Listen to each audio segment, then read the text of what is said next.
Hello and welcome to Country Navigator's webinar today, Is Hybrid Working a Step Towards Equity? I'm delighted to have you join us today and very pleased to hand over to our host for this afternoon's webinar, or this morning's webinar, depending on where in the world you are, to Russell Harlow. Russell Harlow has over 33 years of experience supporting global organizations with their people development and organizational transformation objectives. Russell, it's a delight to have you host this webinar for us. So over to you. Thank you very much, Nikki. Welcome to everyone. Country Navigator's hosting this event because we recognize the challenges that have been brought about in the last 2 years for teams and leaders to try and stay connected and be truly inclusive over both distance and increased home working. To help us engage in this conversation today, I'm really delighted to have the support of 3 subject matter experts. First of all, I'd like to introduce Vineta Amori. Vineta is VP Director of Diversity, Equity and Inclusion at Lend-Lease in the States. We have Reid Kimbrough. Reid is a leadership coach who specializes in consulting on workforce, diversity, and inclusion. And finally, Laurence Gouldbourne. Laurence is Head of Equality, Diversity, Inclusion at part of the MTREL Corporation in the UK. And as we engage with the topic, I'll be asking all 3 to share some of their experiences and insights through a series of short questions to really help us get as much practical insight and practical advice as we can about this very topical subject. Before we get started though, I thought it would be useful, given the title of our webinar, to get some clarity around the definitions of hybrid working and equity. So this is the Country Navigator take on hybrid working. And it's really about organizations having a flexible working model, which gives people in different locations options, the option to work in the office or perhaps other spaces. So in the diagram on the left, you'll see that today we are going to be talking very much about the intersection and the upsides and downsides that organizations are starting to face. We should also recognize, by the way, that this is nothing new. It's not just because of COVID and post-COVID.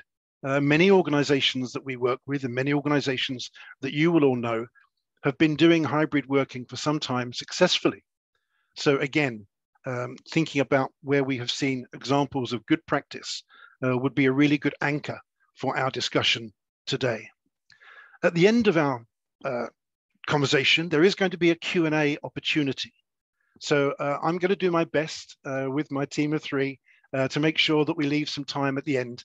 And if you want to post up questions as we go through, if you just click on the Q&A icon, you can post up questions, and then hopefully about 10 minutes, 15 minutes towards the end, with 10, 15 minutes to go, we can have a look, a selection of some of your questions.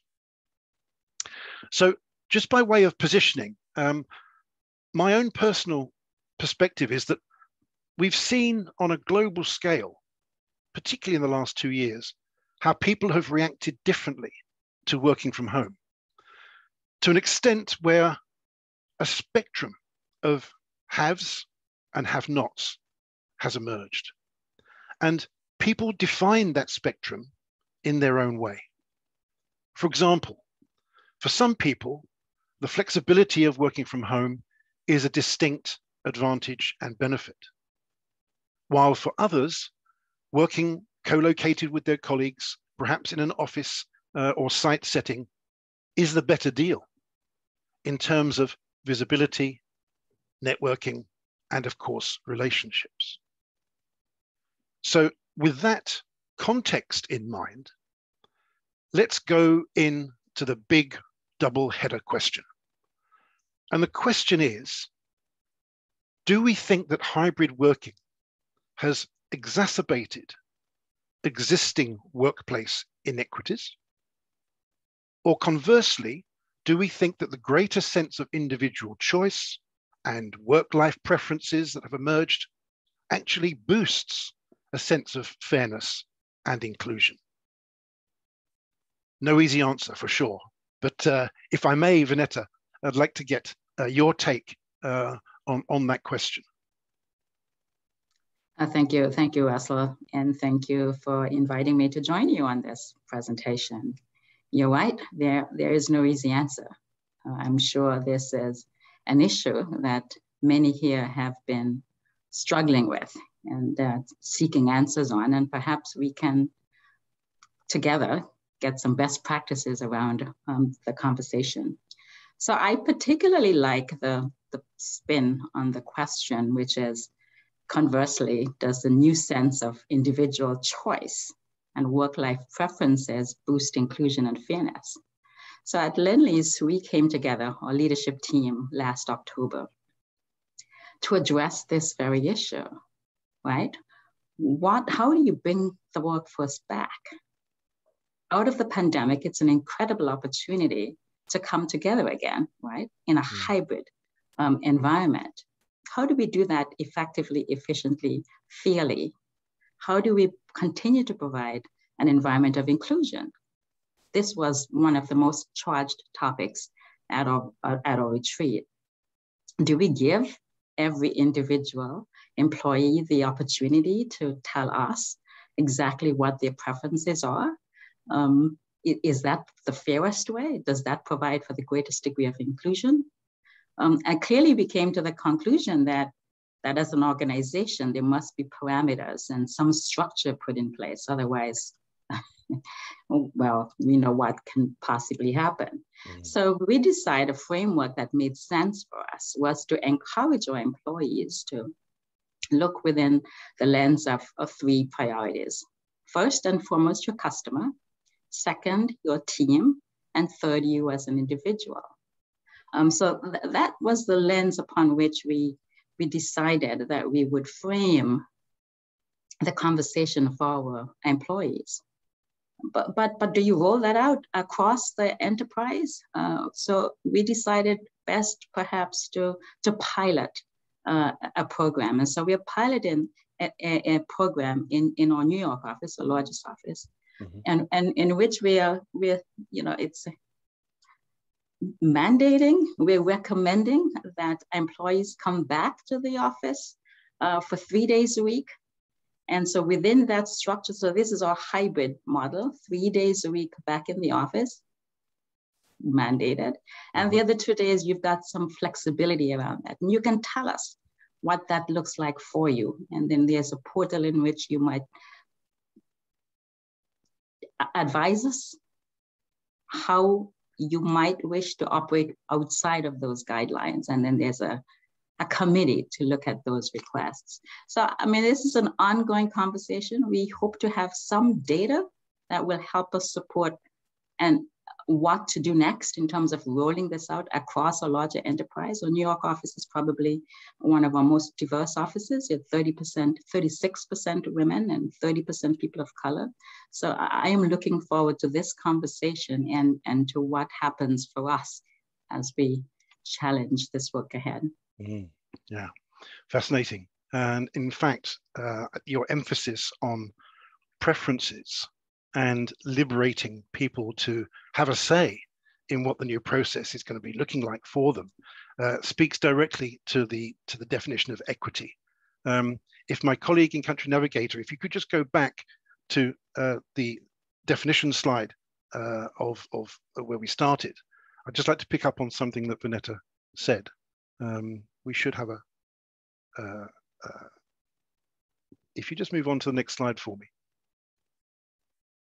Okay, so this is exactly the idea here, is that treating everyone equally and everyone the same, we are missing out on the equity element, which you've just described, because equity asks us to acknowledge those different needs, those different preferences, those different opportunities, and to start thinking more strategically about matching the processes so that the selection is done on fairness and justice. And as I'm sure all of us realize, that is not an overnight process. But getting the engagement levels in with the piloting sounds to me like a very sound and fair approach. So your process is actually matching the integral message here. So thanks ever so much, Vanetta. Can I pass that question across to Reid? Your take on this big question, Reid. Just need to come off mute, Reid. I knew I would do something. Good day, everyone, and thank you, Russell, for including me in this discussion. I think, first of all, we have to recognize that if inequities were present in the workplace before the implementation of COVID restrictions, they undoubtedly remain today as the hybrid work place becomes the quote unquote new normal. That said, there are two things I think that might exacerbate the inequities. There are two things that come to mind. One is the lack of a physical or visible presence in office, leading to a feeling of being out of sight and out of mind. Unless, of course, there's a degree of intentionality built into the leader's management style. And two, the absence of this office water cooler chat, information sharing opportunities, some use as a career enhancement or advancement tactic, is an issue, particularly for somebody new in the organization, to talk about unwritten rules and other elements of the workplace environment. These can limit, I believe, the ability of everyone concerned to get to know their colleagues a bit better. But I'm finding that hybrid work is not working for everyone. I just recently talked to a friend who is running a campaign financing organization, and clearly, because of the work that they are engaged in, hybrid working is not something that actually works for them, and so they have become flexible. He shared with me the notion of being flexing around Fridays, and so they have a limited work week. Conversely, that's an interesting thing. These challenges of out of sight, out of mind are pretty universal and impact everyone. And there are some benefits. The impact of being the only one in the office is reduced when you think of emotional tax and the need for code switching. Even the reaction to microaggressions. Some have become more productive because they don't have the distractions of water cooler chats. And so I advise leaders, as I had mentioned before, to become intentional in setting up regular one-on-one meetings with key stakeholders, leaders, where appropriate. Right. Yeah. No, I think it's a really important point, actually, particularly when you were talking about the new people coming in, because many organizations have people who are experienced in getting the balance right. Others may be completely new to it, and they're coming into a team culture, which is very new, and they need to have some role modeling around them to help them integrate and give of their best. That's a really important part, isn't it, of the whole debate. How can we get the best out of people in a climate which seems to be sort of, the rubber band stretch. Laurence, you've just taken on a new role, actually, yourself. What's your perspective on this? You might need to be coming off mute, I think, Laurence.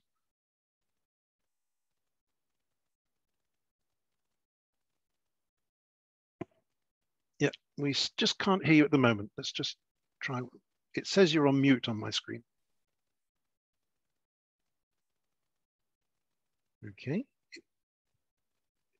I can see that you're saying something, Laurence, but it's not coming through at the moment.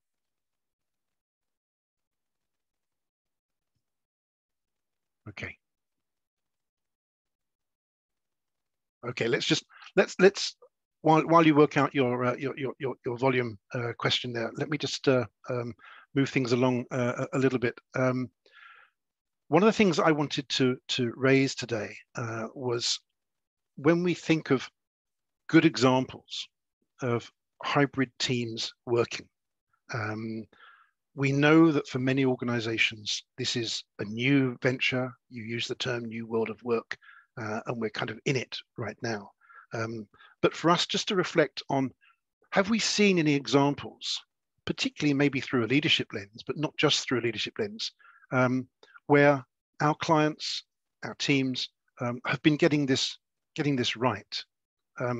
What's the hallmark? What's the characteristic where we could say, they seem to be doing a good job in getting this sense of fairness and inclusion, despite the hybrid nature? Any thoughts on that one? Laurence, should we try you once more?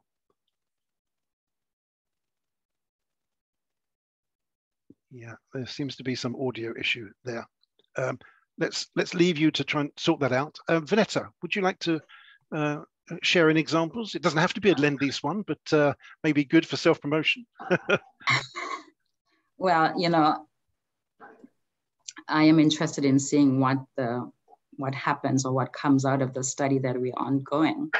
But I believe that the pandemic showed us some really good examples of what a hybrid environment can be like. I admit many of what we experienced was largely remote, but we did have instances where there were individuals who would need to come into the office, right? Some people were unable to work from home. And so we understand that the environment that you create is one of trust. I mean, that's the most important piece in trying to find, to create the best example of a hybrid workplace. And trust for me, and trust is fundamentally important to that. During the pandemic, we worked more collaboratively across, you made sure you sort of knew your people, more telephone calls, more communication with your teams. You sort of understand their own psyche, what was happening in their lives, whether they were, on site or at home. I see much of that still needs to happen. So I think it's the connection between your teams, the communication with your people, the opportunity to stay connected and to keep your people engaged. That's the key for me in what creates the best hybrid experience or teamwork, less so than the physical location. The challenge is to make sure you keep your people engaged and focused and challenged, and you communicate and communicate and communicate. Do you think building trust virtually, building trust across distance, is a different approach from building trust with co-located teams? I mean, apart from the obvious having to rely on technology for communication and meetings, I'm just thinking about the practicality of measuring an improvement in trust, and how do we actually build that in a hybrid team? Is it just a variation of the same, or do you think there's something different?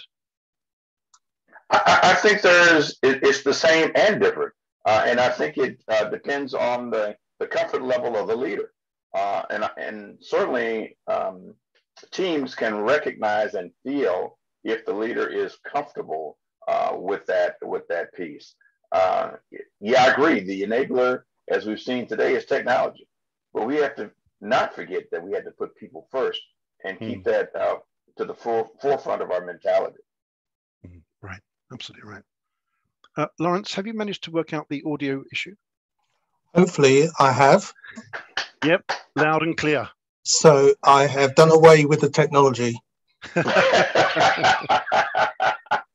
So in answer to your question, I agree with everything that Reid and Vanetta have said.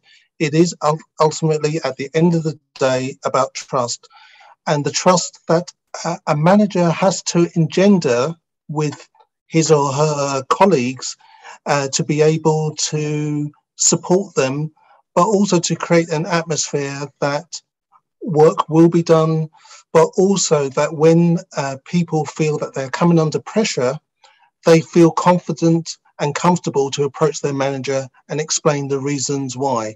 And so one of the plus things I have seen as a result of the pandemic is that in my experience, I've seen managers who I did not think was capable have become much more human, much more compassionate, better listeners, and better intervening.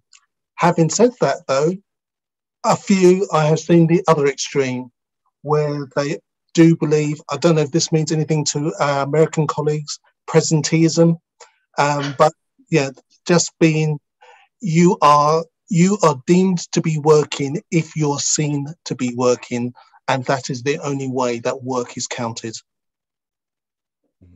Right.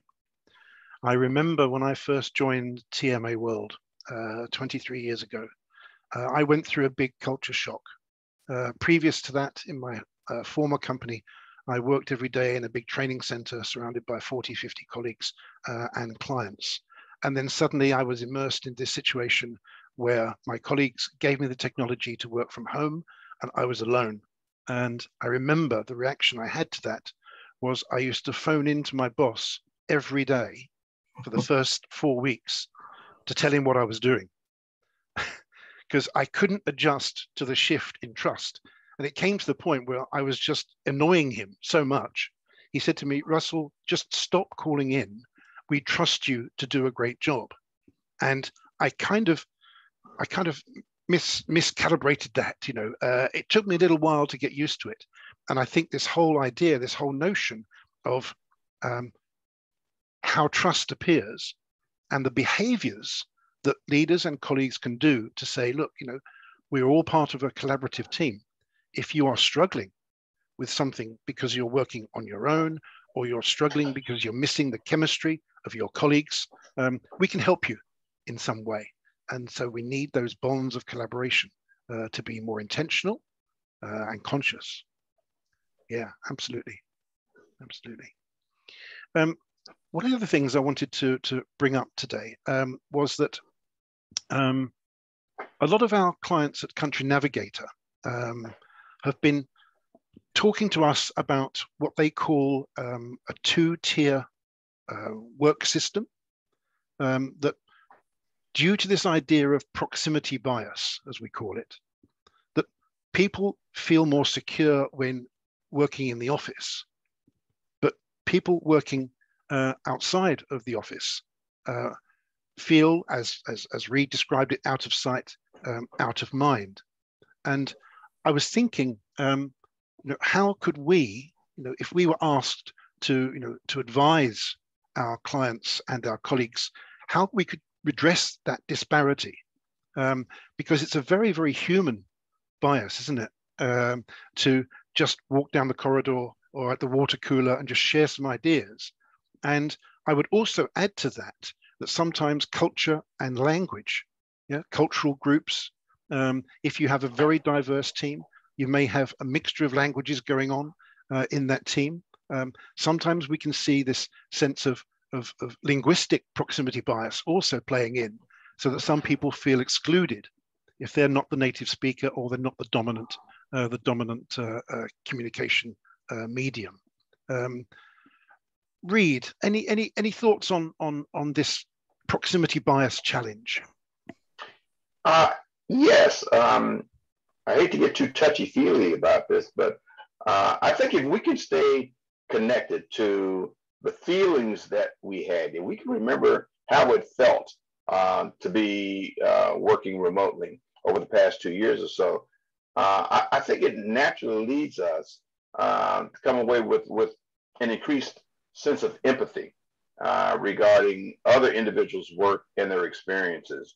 I see leaders insinuating flexibility in their teams situationally and emotionally, and finding ways to create psychological safety, and that enables them to embrace the identities of all their team members, acknowledging their identities to see the full person, and ensuring that every person, every employee has what they personally need to succeed, as opposed to putting in place one solution for the entire team.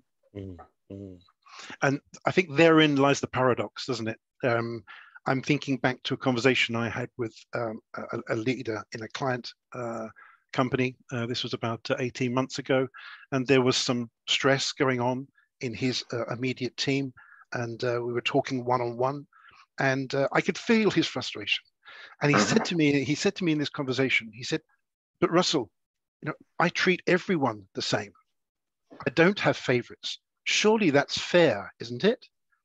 And he was genuinely positive intention that he was treating everyone the same. And that, of course, connects to the equity issue. And Vanetta, you may have a view on this, I'm sure, because the proximity bias thing, is a really difficult one to manage. And we've got these mindsets in the business that say the fair thing to do is not to have favorites. Therefore, I will choose to act and deal with people the same way, irrespective of their personal contexts, irrespective of their personal preferences. Any thoughts, Vanetta? Yeah, absolutely. Proximity bias, I think, is a real phenomenon, right? You tend to go to what you can see, and you work with more closely those that are closest to you in proximity. It's a real phenomenon. And so one has to be intentional about breaking that bias, recognizing it as a bias and seeking to break it as a bias. And to the leader who said he treats everyone sort of equally, I mean, what we do in equity is we want to make sure we have equal outcomes, right? So you can't treat everyone equally because everyone needs something different to be able to have equal outcomes. That's what you're looking for in equity: equal outcomes, equal access in terms of outcomes, right? So one has to be mindful about, you just can't apply broad strokes to everyone and say, well, I've done that equally, everyone should be able to compete. No, everyone needs something differently depending on their circumstance and situation, right? So you've got to be fair and to be equitable. You've got to look at what the outcomes are going to be, as opposed to what you're putting in. But the biggest issue, one of the big interesting areas for me around this notion of proximity and who's in the office and who's out is, do we need to rethink and reimagine the whole world of culture? Right? An organization now used to sort of, what's your culture was the question that's asked when you're recruiting and other things. Now, what's a culture now that you've got this hybrid workplace? What does that look like? Do we have to reimagine what one's culture is and redefine your culture based on this hybrid workplace, where you're not having everybody in the same space at the same time? And you may be having challenges in so many other different ways. So yeah, that's another question for me, which is a big question around the work we do in DEI, was, how do you maintain and continue to sustain a culture of inclusion within that hybrid context? Absolutely. Absolutely. We are, if I could add something, we are in a brand new world when it comes to workplaces now. And we have to ensure that, I tell my clients, that you don't place yourself into a position of competitive disadvantage as employees look for organizations that have, in their estimation, their best interests at heart, particularly in terms of being productive. Yeah. Work is no longer a place you go to. Work is what you do. And if we really want to get the best contribution and create environments which are psychologically safe and inclusive and innovative and productive, we know it's been proven for many, many years that diverse teams are far more productive and potentially innovative than monocultural homogenous teams. But now the playing field has changed. And now we have another layer of complexity, which we need to keep, absolutely center of our radar screen.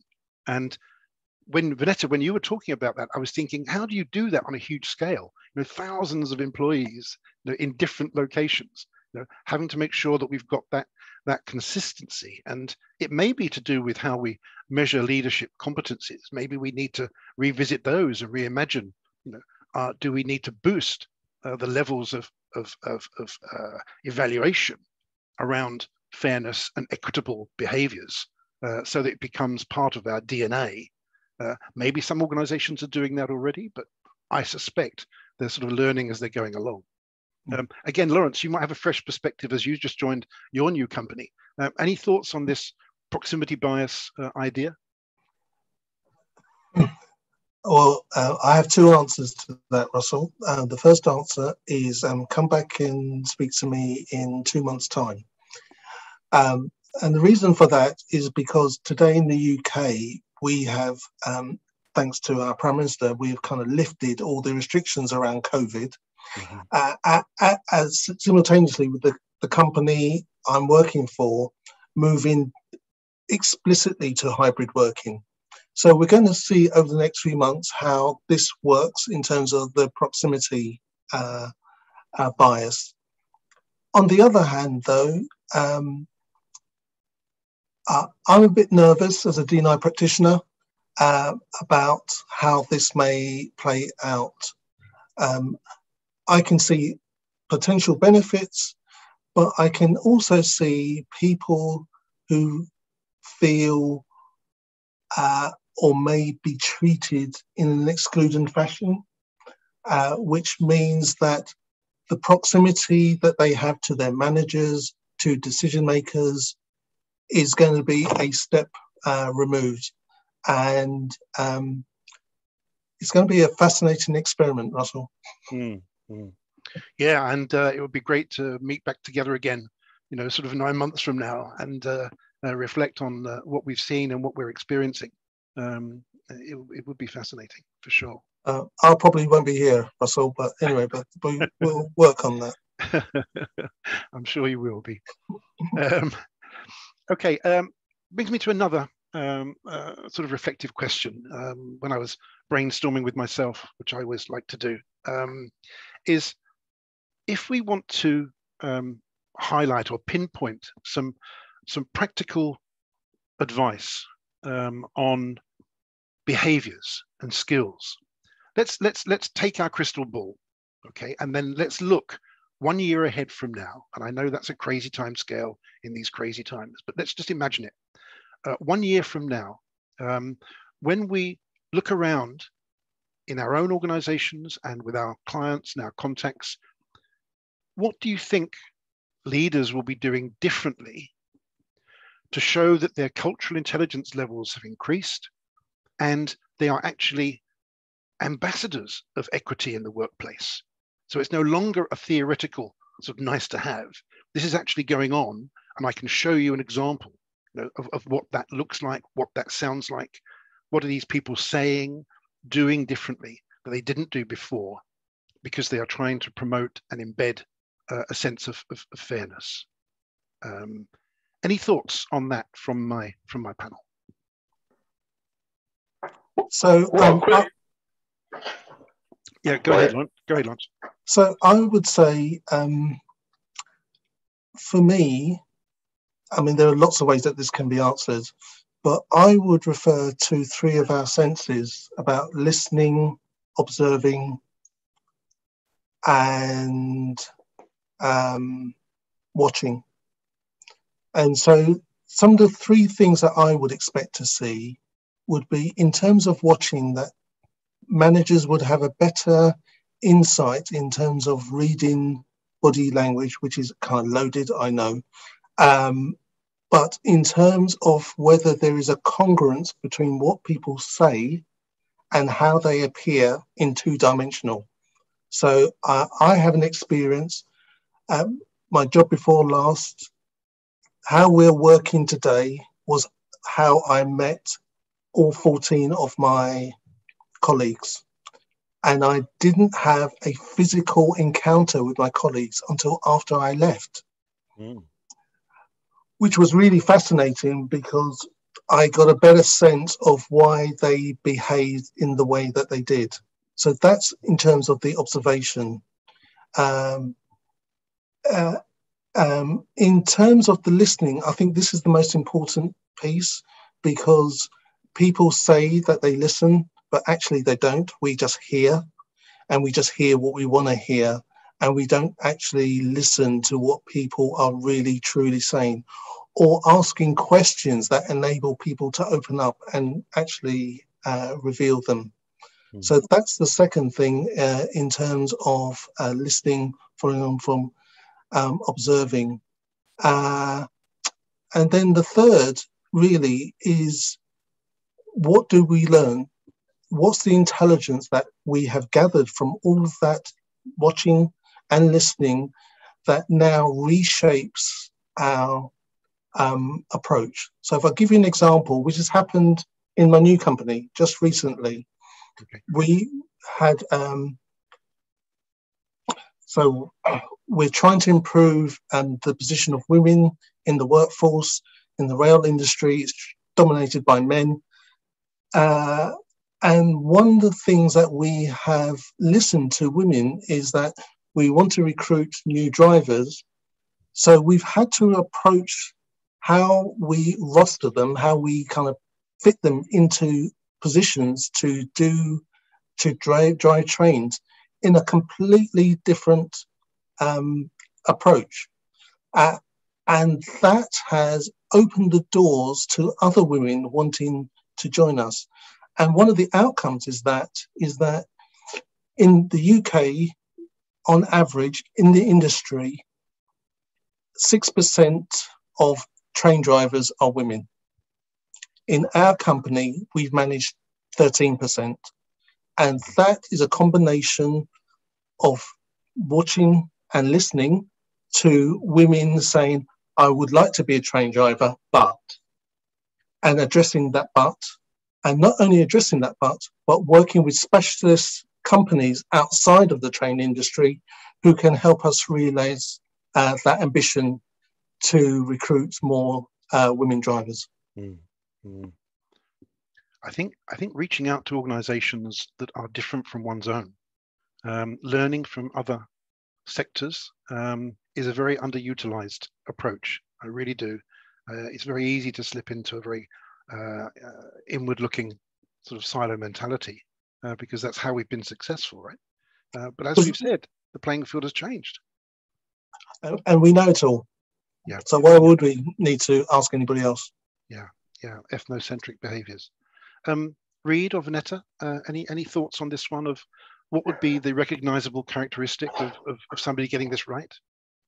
Well, clearly, 2 years of COVID has forced companies to adapt in order to survive. They've been resistant to virtual working, and suddenly they've come to face with a new reality that few are prepared for or even built for.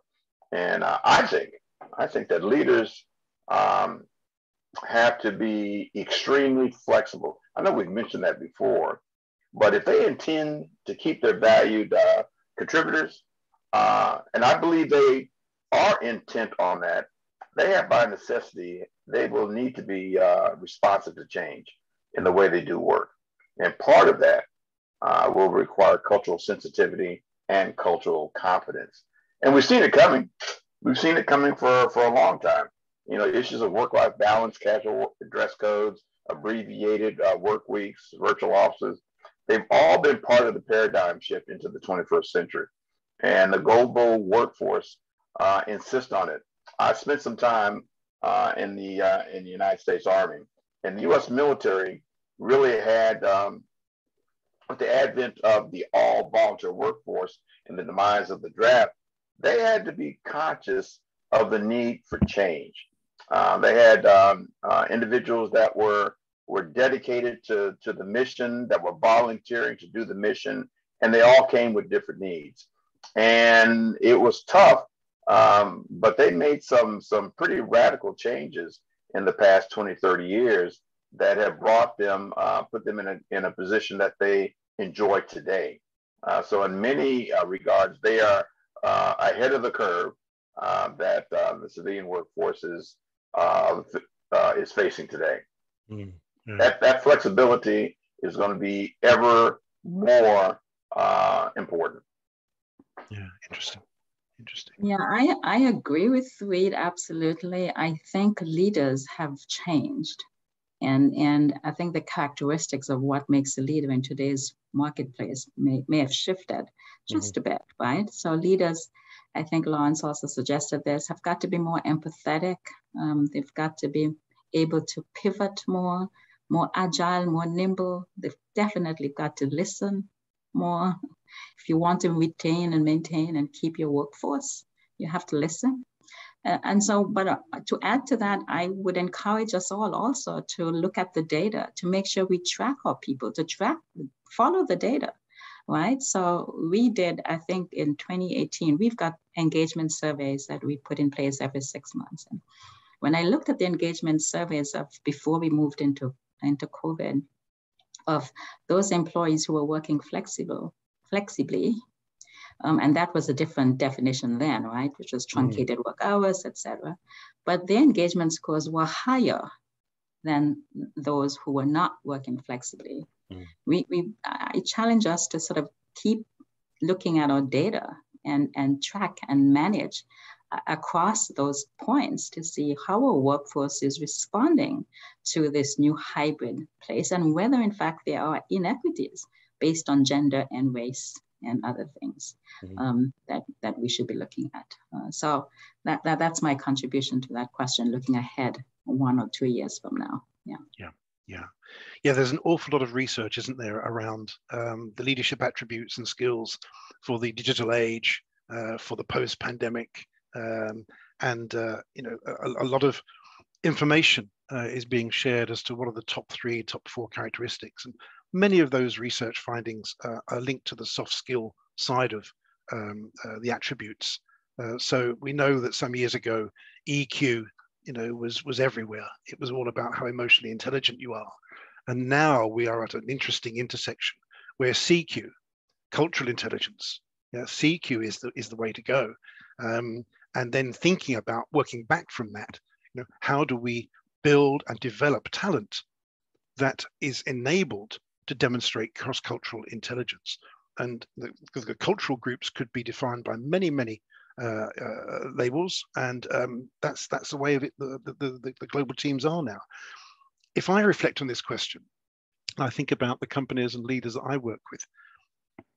For me, I think it's going to be all about transparency.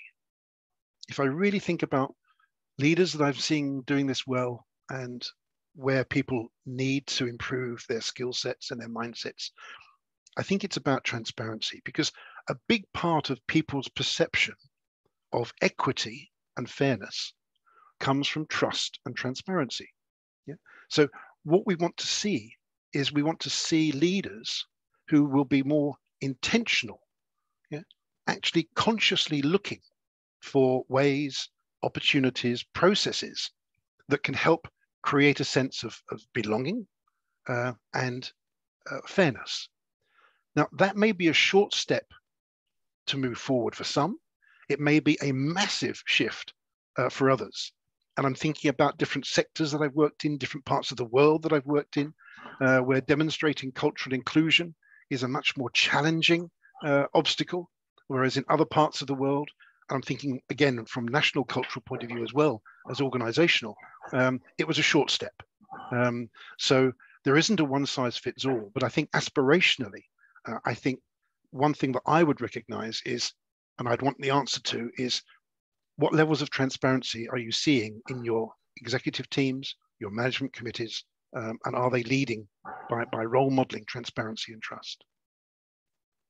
And additionally, I think that these skill sets for leaders, you know, nuanced as they are from time to time, it used to be a real value to be known as a leader who was very capable in being reactive. I think that's moved into a position of being proactive, which leads to that intentionality that we speak of. Yeah, couldn't agree more. I think that there's a degree of mindfulness that is required now that may be quite new for many of our clients and leaders. Okay, great. Well, I think I've just noticed that we've got some questions that have been posted up. So if I could sort of give a final word take on this subject. I think The bottom line for me is that as organizations embrace this hybrid working, the only way it's going to work is if they start thinking about how can we embed a culture of fairness. And the fairness is real and the fairness is perceived as well. And if we have that mindset as we start to embrace hybrid working, hopefully we're moving in the right direction towards making it equitable and recognizing people's preferences. And I think there's a lot to do with managing perceptions in a hybrid working environment and not making those dangerous assumptions that everybody's giving of their best, even if we can't see them in the office every day. Huge thank you to the three of you for helping engage this conversation around a really important topic. There are some questions which we need to have a look at. So let's just have a little look.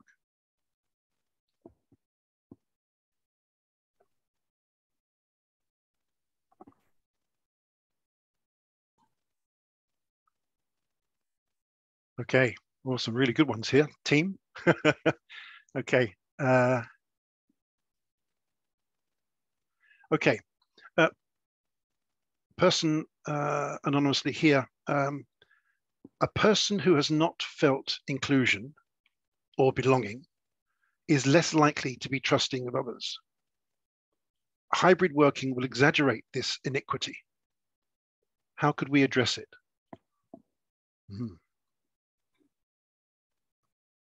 I'm going to ask my panel if anybody would like to take that one on. A person who has not felt included or belonging is less likely to be trusting of others. Hybrid working will exaggerate it, this inequity. How should we address it? It's a good comment. Absolutely, I agree with that comment. If there was no trust at the beginning, there will be no trust at the end. No trust in the middle. I mean, if there's no trust, there's no trust. How do you create that trust? That's, the multi-million-dollar question. And you've got to create it in some ways, as you suggested, Russell, through some transparency, through vulnerability, through listening, through empathy, through really caring, through authenticity. I mean, your people are your strongest asset, any company. I mean, if you don't get that, you're missing it, right? Your strongest asset is not your books or your bottom line, right? It's your people. They create your bottom line. The people within your organizations, all of the non-tangible things that they bring to the workplace, their experiences, their backgrounds, their education, their approaches, their perspectives, those are the non-tangibles that are fundamentally important to the success of your operation. And you've got to create trust with your people by examining your own sort of how you live it. How do you live that trust? And again, it's still some of the words I described, the vulnerability, the authenticity, the listening, the empathy, the caring. That's where you begin. And in fact, Vanetta, there was a secondary question around trust. The question is, how has that changed? Talking about trust, how has that changed? How can we build trust with people we've never met? Particularly if you're working in a pressurized project, timelines, tight timelines, etc. Take time to know them. Take time to know them, yeah. You take time. You've got to take the time. Especially if you're not working in proximity to them, right? So you don't begin the conversation with, did that project get done? What's keeping you from getting that to me on time? You begin with a human connection, right? How are you doing? And I would also add self-awareness. I would also add, how do you like to build trust? What encourages you to trust someone that you're meeting for the first time or you don't meet very regularly? Yeah. What are the drivers of building trust? Because there are different types of trust in global teams. Yeah. There's something that we call the kind of contractual trust. That we have an agreement between us that things will get done. There are also other types of trust where you may trust someone because you heard good things about them from somebody else. So that's the referral side of trust. But every single person has their own catalysts for giving trust and receiving trust. Trust is a universal value. Yeah, no one can deny that. But the moment trust goes behavioral, you start to see some cultural nuances coming through, and even corporate cultural nuances, because of this idea, this notion of, to be successful in this organization, you need to fit with the ongoing culture. Well, that's also being challenged right now, because sometimes the positive collisions, if we can put it that way, of opposing ideas, that can create a bond of spirit and team identity, simply by having people who don't always think the same as us, and intentionally looking for those inputs. So I think trust certainly is a key ingredient, but there are many roads to that destination, and you need to start by thinking about yourself and maybe challenging some of your own biases around trust. There needs to be a recognition. Am I on yet? There needs to be a recognition that everything you do either builds trust or breaks trust. Everything you do, and that whole notion, honesty is a good validator. Being candid with individuals is another, and not being afraid to disagree. Sharing of different perspectives can be validated, particularly if you approach it in a correct manner. So many leaders are so averse to conflict that they think any disagreement is going to break out into conflict, and that's just not necessarily so. Agreed. Here's an interesting one for the team. We're going to come off trust for a moment. The question is, who should bear the cost, in brackets financial, for the differentiated treatment for getting equal outcomes? Interesting question.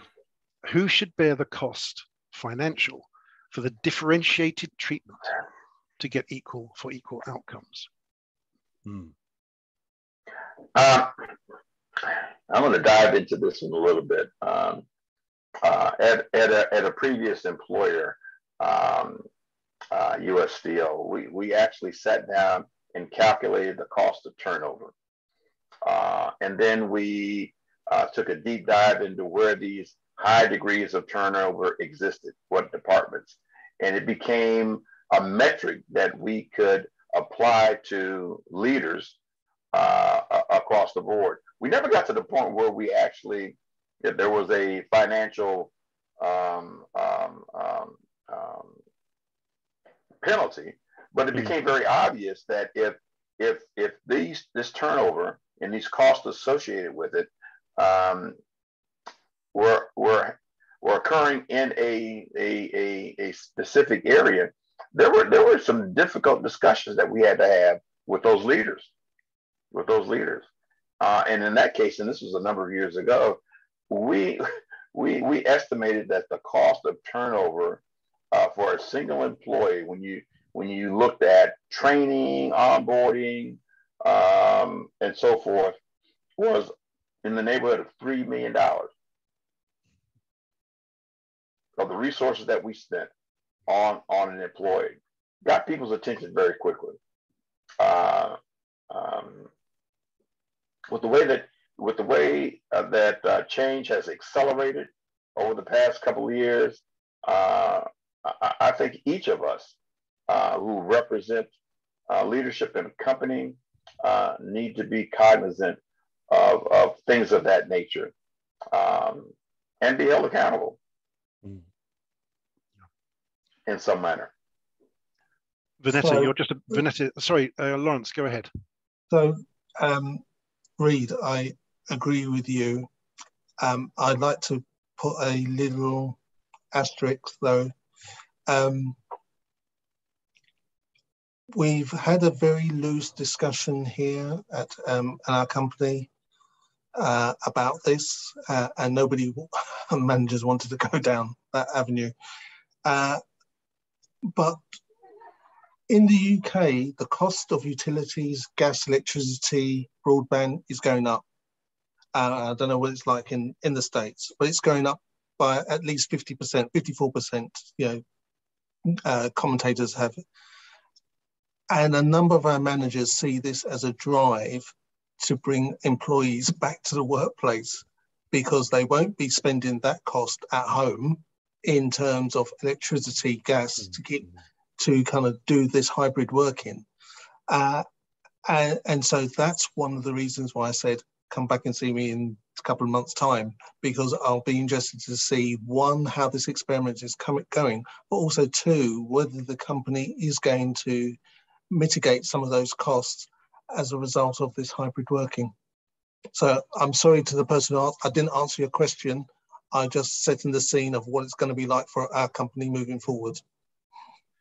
I think it's a really, really important point, Laurence. I think some of these practical challenges and looking for solutions, what are the implicit benefits of having hybrid working?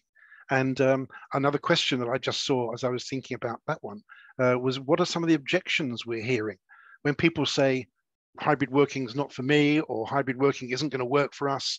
What are the typical objections that we might be hearing?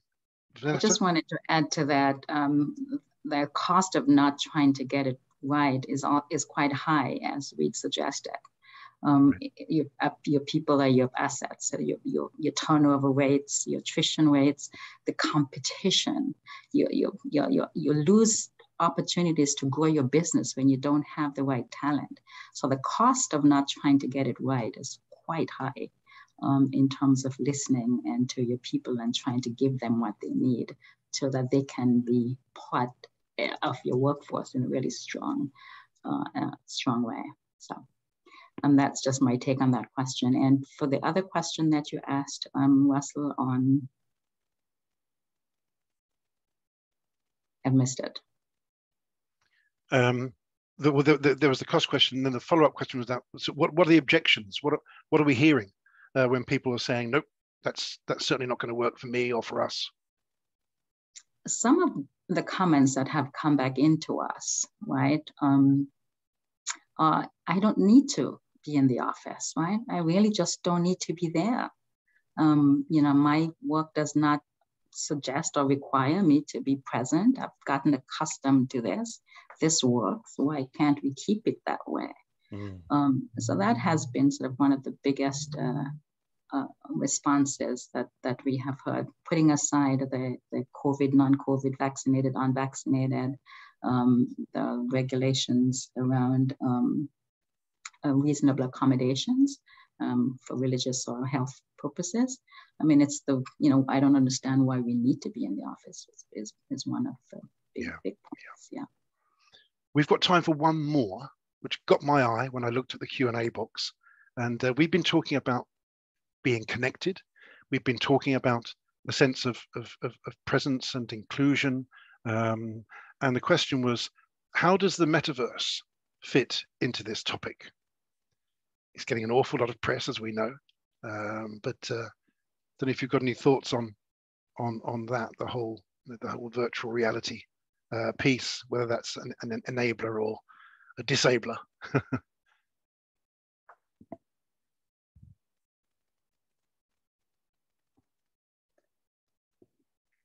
I have a kind of mixed view about this.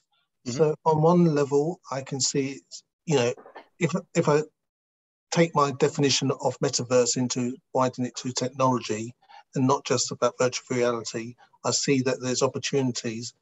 But in terms of the metaverse, I think there is going to be positives for possibly younger people who may be more flexible and know this kind of technology and I feel more comfortable with this technology more than maybe some older people. And I say some because I think of my brother who's the same age as me, and he's a genius in terms of the metaverse. So this comes back to the whole question about treating everybody the same, just not having expectations based on people's identity or demographics. Or age. Yeah. I was trying to avoid saying that word. Okay. I think if we're honest, I don't think we know. We will learn as we go.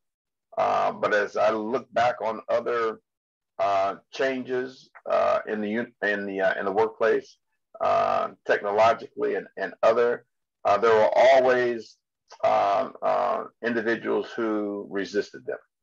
They always did, for whatever reason.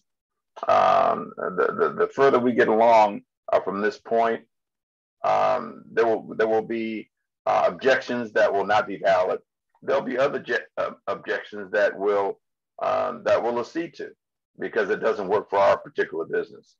I think we've just got to move forward into what I call this brave new world, with apologies to Aldous Huxley, and see where it takes us. Yeah. See where it takes us. The journey of 1,000 miles begins with a single step. Absolutely. Okay, great. We've used up our allocated time. Nikki, if you're still in the room, I didn't know whether you wanted to close things off. I am still in the room, and what an exciting discussion this has been. I feel like we need more time. You know, there's so much content covered here, which is just barely scratched the surface. And there's a few other questions as well, which we'll obviously get back to people who were asked those questions, if you can, somehow directly or indirectly. But thank you to the panel very much on behalf of Country Navigator and all our listeners today. Laurence, Reid, Vanetta, it's been a great pleasure hearing from you. And Russ, thank you for hosting it today. Thanks, Pleasure. everyone, and have Pleasure. a wonderful rest of the week. Great. Yeah. Thank you. Thank you, everyone. Thank you. Thank you. Okay. Bye, everyone.